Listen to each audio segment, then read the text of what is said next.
이제 11주차 3교시 마지막 시간입니다. 이번 시간에는 이제 전반적인 그 브랜드 관리 이론을 떠나서 이제 이름을 짓는 대표적인 교재로서 이 브랜드 시타라는 책을 여러분들에게 학기 초에 그 소개를 드렸는데, 오늘은 요 교재 매번 그 수업 끝나는 3교시 차에는 요 교재를 가지고 브랜드 네임에 대해서 현실적으로 어떻게 그 브랜드 네임을 하는지 이 책을 가지고 여러분들과 같이 학습을 했는데, 오늘은 93페이지에 보면 93쪽에 보면 경험의 연속성, 경험의 리니지해서 어떻게 불리느냐, 이름이 어떻게 불리느냐가 가치를 만든다. 그래서 일렉포일과 경험의 연속성, 어떤 경험의 린지를 강조하는 그런 홈앤 쇼핑, 이 두 가지 그 브랜드 네임이 어떤 그 과정을 거쳐서 또 왜 이런 네임을 만들었는지 이 저자가 쓴 내용에 대해서 한번 같이 보도록 하겠습니다. 자, 일단 그러면 일렉포일부터 한번 보죠. 일렉포일은 말이 이 생각을 만든다는 전제하에 이 일렉포일을 만들었는데, 즉 유럽은 단어가 남성을 뜻하는 단어와 여성을 뜻하는 단어가 이렇게 구분이 되어 있어요. 그래서 예를 들어서 태양을 하나 예를 들면, 독일에서는 이 태양이 뭐 따뜻함을 상징하는 그런 여성을 상징하는 용어인데, 스페인에 가면 이 태양이 남성을 상징하는 용어로서 이렇게 되어 있습니다. 그래서 뭐 활활 타오르는 뭐 강렬한 뭐 이런 뜻이겠죠. 그래서 언어를 통해서 대상을 느끼고 인식의 프레임을 만든다는 얘기입니다. 즉 어떤 사람을 설명할 때 예를 들어서 그렇게 설명을 하면 안 되겠지만, 강도 같은 뭐 이렇게 하면 그 사람의 이미지가 뭘로 옵니까? 바로 저 사람은 나쁜 사람이구나, 흉악한 사람이구나, 이렇게 느낌이 딱 와요. 그런데 산소 같은 뭐 여자 아니면 산소 같은 뭐 남자 이래 하면 그 사람의 이미지는 굉장히 따뜻하고 부드럽고 뭔가 포근한 이런 느낌을 받는다는 거죠. 또 뭐 예를 들면 도둑놈 뭐 하든가 뭐 이러면 좀 그 관계를 맺기에 저 사람과 말을 섞기에 아니면 뭐 이렇게 인사하기에도 불편한, 그런데 참 저 사람은 뭐 신사 같고 뭐라 그럴까, 이 효자 같고 뭐 효녀 같고 뭐 이러면 그 사람과 관계를 맺고 친근감이 있기에 좋죠. 그래서 이 말이 생각을 만든다는 겁니다. 그 다음에 예를 들면 우유반, 두유반, 이 두유를 소개할 때 어린이에게 우유반, 두유반 먹이세요 한 용어가 있는데, 이런 그 홍보 그 슬로건이 있었죠. 그런데 이거를 두유를 콩집이라고 하고 우유반, 콩즙반해서 아기에게 먹이세요. 그러면 엄마들의 마음은 어땠을까요?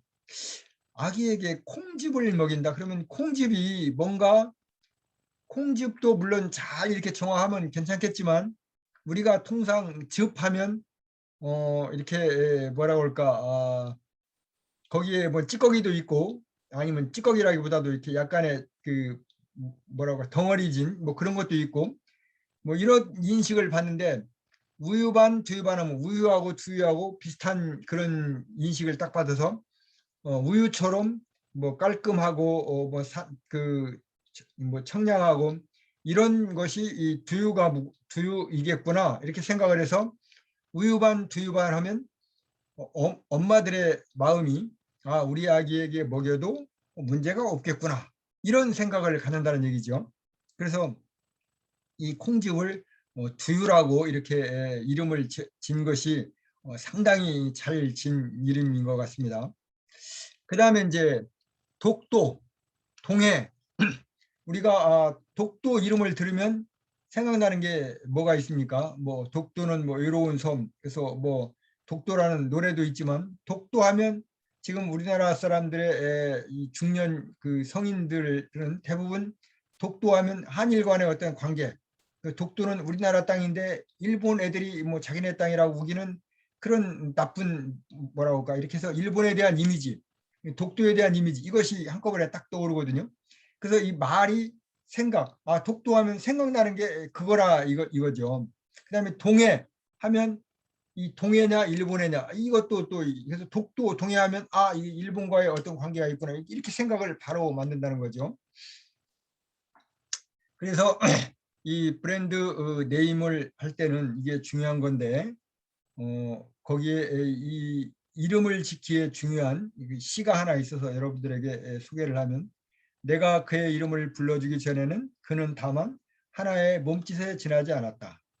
불러주기 전에는 그런데 내가 그의 이름을 불렀을 때 그는 나에게로 와서 꽃이 되었다. 즉 이름을 지었을 때 몸짓이 꽃이 된다는 얘기입니다. 그래서 여러분들도 여러분들 이름을 지을 때 여러분 자녀 이름을 지을 때 뭐 개똥이 쇠똥이 이렇게 이름 지은 사람은 없지 않습니까?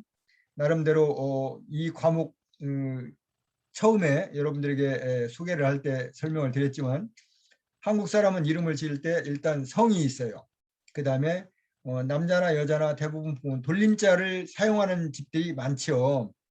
최근에는 뭐 돌림자 사용 없이 그냥 아름다운 뭐 한글 내서 짓는 사람도 많습니다만 대부분 돌림자를 넣었어요. 그러면 돌림자는 이름 두 자 중에 앞자나 뒷자가 있기 때문에 그러면 본인이 선택할 수 있는 거는 한자뿐이 없어요. 이 한 글자를 어떻게 선택하느냐? 그러면 한 글자를 선택하는데 성과 돌림자와 이렇게 관계도 봐야 되고 그 하나의 한 글자의 뜻도 봐야 되고 그 다음에 앞자와 뒷자에 아니면 앞뒷자가 연관성 있는 그 한자의 연관에도 봐야 되고 이런 여러 가지를 봐서 이름을 짓는다는 거죠. 그렇게 이름을 지어야 그 이름을 듣는 순간 저 이름은 뭐를 뜻하는구나 이런 생각도 좋은 생각이 되게 하고 나중에 뭐 큰일을 할 수 있다 뭐 이렇게 하는 거 아니겠습니까? 그래서 이름이 이렇게 중요한데 전해동박이라는 주식회사 전해동박이라는 회사가 있었다 그래요. 이 전해동박이라는 회사의 이름을 바꿔야 되겠는데 어떻게 바꾸느냐? 그래서 이거는 전해동박하면 눈으로 읽어보면 전해 동박 전기로 분해해서 뭐 동을 전기로 분해해서 어떻게 뭐 표면을 입히는 거구나 뭐 이렇게 이해가 되는데 이걸 입으로 말하는 언어로 바꾸기 위해서는 어떻게 해야 되느냐. 그래서 여러 가지 고민을 한 결과 일렉트로닉 코퍼 포일 해서 여기에서 필요한 단어만 쏙 빼가지고 일렉 포일 이렇게 만들었다는 거죠. 즉 일렉 포일은 각종 전자장비에 사용되는 그 얇은 구리 포장을 일렉 포일이라고 그래요. 근데 이걸 어떻게 만드느냐? 전기 분해로 만든다는 속성이 있는 거죠. 그래서 얇게 만들면서도 표면을 매끄럽게 처리하는 것이 이 생산 기술의 핵심인데 그러면 이 회사 이름을 뭐라고 지을 것이냐? 전해동박. 그럼 여러분들 전해동박 이 한문으로 안 써놓고 눈으로 읽지 않으면 이 말로 읽으면 전해동박 뭐를 전해 뭐 똥박을 아주 불편하게 또 설명을 그런데 또 일렉포일 그러면 일렉포일도 물론 그냥 듣는 순간에는 이렇게 뭔가를 잘 이해가 안 되겠지만 일렉포일을 설명할 때 전해동박을 설명하는 것보다는 좀 더 뭐라고 할까 이제 이 회사의 규모가 단순히 국내에 있을 때 일본과의 관계가 있을 때뿐만이 아니라 이제는 한자 문화권에서 일본과 중국과 동남아 그다음에 세계적으로 이렇게 나가기 위해서는 영어화 되어야 되잖아요. 그래서 지금 대부분의 한국에 있는 대기업들도 예를 들면 선경도 전에는 선경했었는데 이제는 SK로 이렇게 나가 있고 현대도 H로 이렇게 나가고 삼성도 그냥 뭐 삼성 영어로 이렇게 나가고 하듯이 영어권으로 나가기 위해서는 이렇게 일렉포일이라는 이름이 좋다. 그래서 여러 다양한 설명과 이유를 붙여서 전해동박을 일렉포일로 이렇게 바꾼 사례를 이 책에서 설명을 하고 있고요. 그다음에 이제 두 번째는 이제 홈앤쇼핑인데요. 홈앤쇼핑은 지금은 이제 온라인에 시작해서 오프라인으로 점령하는 것이 아마존이고요. 오프라인에서 온라인으로 확장하는 것이 월마트입니다. 그런데 온라인, 오프라인 그 구분 없이 이제 그 구분되지 않고 이제 회사들을 키워 나가고 있죠. 즉 옴니 채널 전략을 쓴다는 겁니다. 옴니 채널이라는 거는 그 뭐 SNS, 뭐 미디어, 오프라인 뭐 이런 거를 관계하지 않고 그냥 모두 다 통틀어서 얘기하는 걸 옴니 채널이라고 그러는데, 이런 경험의 리니지라는 건 뭐냐면, 리니지라는 거는 여러분들 그 영어 사전을 찾아보면 뭐 혈통 뭐 이렇게 나와요. 그러니까 뭐 계통을 따지는 거겠죠. 그래서 경험의 리니지 하면 경험의 어떤 연속성을 뭐 표현하는 거를 저렇게 이 저자는 표현을 했는데, 이 고객의 채널을 구분하지 않고 브랜드만을 경험하는 겁니다. 즉 SNS상에서 어떤 상품을 봤어요. 그러면 SNS라는 거는 뭐 카톡, 밴드, 뭐 페이스북, 인스타 뭐 여러 가지가 있죠. 거기서 보니까 어떤 좋은 제품이 있어. 아니면 뭐 TV나 뭐 그 모바일이나 뭐 유튜브나 이런 데 보니까 좋은 제품이 있어. 그래서 그럼 저 제품이 어디에 있는 거지? 하고 보니까 오프라인 시장에 어디에 가면 있어. 그래서 오프라인에 가서 뭐 입어보고 사용해보고 체험을 해보는 거야. 그리고 살 때는 어떻게 사요? 또 집에 와서 모바일로 온라인으로 또 삽니다. 그러면 사서 들고 오는 게 아니라 또 어떻게 시키죠? 배달을 시킵니다. 그래서 내가 발견해서 체험하고 구매해가지고 배달하는 것이 연속성이 있도록 리니지, 혈통이 있듯이 리니지가 되도록 이렇게 해야 된다 해서, 그런 뭐라 그럴까 그 대형 마켓의 이름을 뭐라고 짓느냐 하는 것이 이제 그 핵심이겠죠. 그래서 구매의 공간에서 이제 경험의 공간으로, 물건 파는 곳에서 고객과 관계 맺는 곳으로 오프라인 시장은 이렇게 되고, 이제는 온라인 시장으로 와서 어떻게 내가 어디서 무엇을 보고 찾고 이게 중요한 게 아니라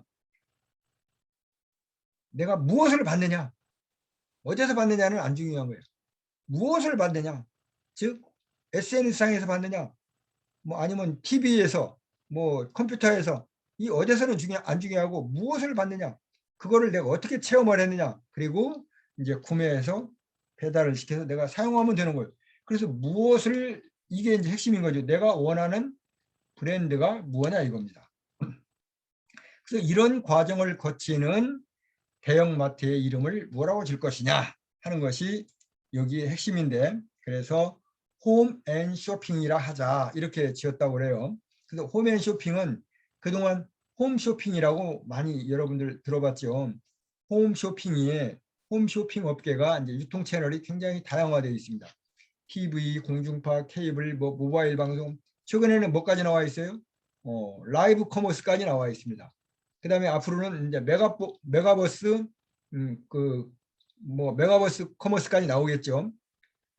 이와 같이 다양한 그 채널을 통해서 이제는 이제 이 유통, 구매 현상이 이루어진다는 거죠.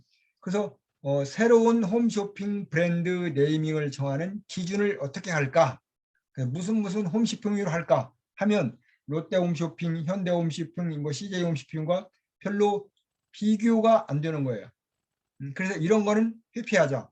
그 다음에 변화된 유통환경을 적용하자. 어떻게 적용할까? 언어를 통해서 그 대상을 느끼고 인식의 프레임을, 좀 전에 말씀드렸죠. 나쁜 사람 하면 그 사람은 뭐 생각이 바로 뭐 강도 같은, 도둑 같은 뭐 이런 인식이 다 바로 든다는 거예요. 그 인식의 프레임을 만드는 것이 바로 말이라는 거죠.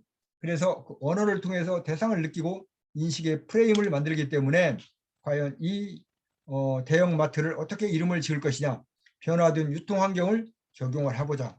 그 다음에 그래서 이제 홈쇼핑은 단순히 집에서 쇼핑하는 거고, 홈앤쇼핑은 가정의 보탬이 되는, 즉 홈과 쇼핑을 연결시켜서 우리 집에 도움이 되는 쇼핑을 하는 곳이 홈앤쇼핑이다. 이런 뜻으로 이거를 이제 홈앤쇼핑이라고 이렇게 브랜드 네이밍을 진 거죠. 만든 거죠. 그래서 그런 내용들이 요 책에 보면 다양하게 나와 있습니다. 그래서 여러분들도 혹시 창업을 하실 경우 브랜드 네이밍을 선정을 할 때 이런 그 브랜드가 가지는 가치, 브랜드의 영향 뭐 이런 것들도 많이 있지만, 그런 요소들을 잘 고려해서 이름을 지을 때는 특별히 이렇게 여러 가지 사례를 보고 이름을 진다면은 도움이 되지 않을까 해서 소개를 드렸습니다. 자, 이제 다음 주에는 이제 다음 주에 대면 수업이죠. 그 대면 수업을 여러분들이 들어오실 때는 지난 그 수업 시간에 제시했던 과제가 있습니다. 그 과제물을 준비해서 가지고 오셨으면 좋겠고요. 그다음에 이제 그 대면 수업 이후에 또 대면, 비대면 뭐 또 이제 중간 기말고사 이렇게 있는데, 이때 기말고사까지 이제 사실상 수업할 수 있는 날이 많지 않습니다. 그래서 이 코로나 상황을 봐가면서 대면과 비대면을 지금 많이 조정을 했지만 다시 한번 검토를 해서 가급적이면 여러분들에게 많은 것을 알려줄 수 있는, 그다음에 기왕이면 학교에 나올 수 있는 기회가 된다면 학교에서 나와서 수업을 할 수 있도록 이렇게 조정을 해 보겠습니다. 아무튼 여러분들 그 지금 많이 이제 이 코로나 상황이 완화되었다고 해서 정상으로 돌아갔다고 해서 너무 방심하면 안 되기 때문에 건강관리 각별히 조심하시고, 또 대면 수업에 볼 수 있는 날을 기다려 보면서 오늘 모든 수업을 마치겠습니다. 여러분 수고하셨습니다.